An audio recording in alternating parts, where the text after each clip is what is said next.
ビンゴ。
そう、一応、石川県にあるんですよ。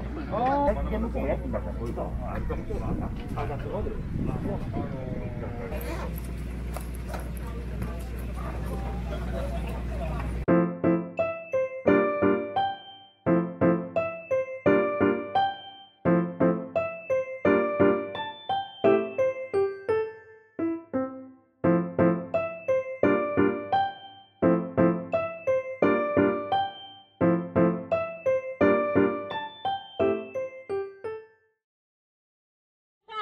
い、じゃあまず、1個目です。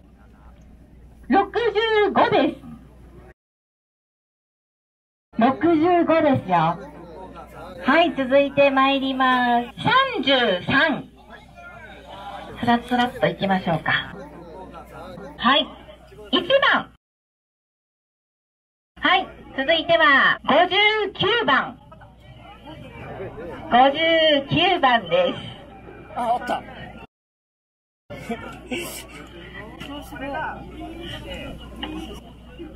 次の番号です。5番。では続いて、48番。続いて、66番。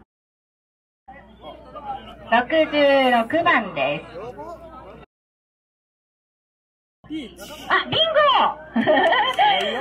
ビンゴの方いらっしゃいました。お一人目でございます。おめでとうございます。早速、お一人目のビンゴの方いらっしゃいました。このくじをまず引いていただいて、商品を選んでいただきます。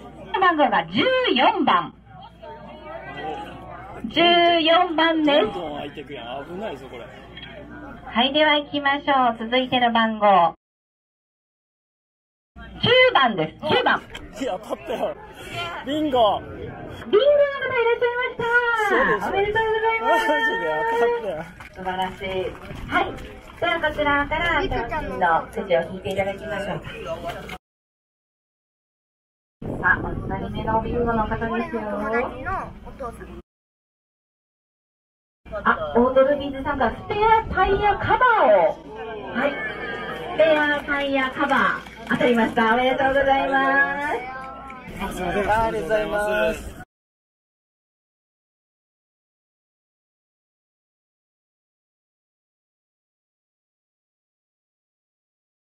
54番。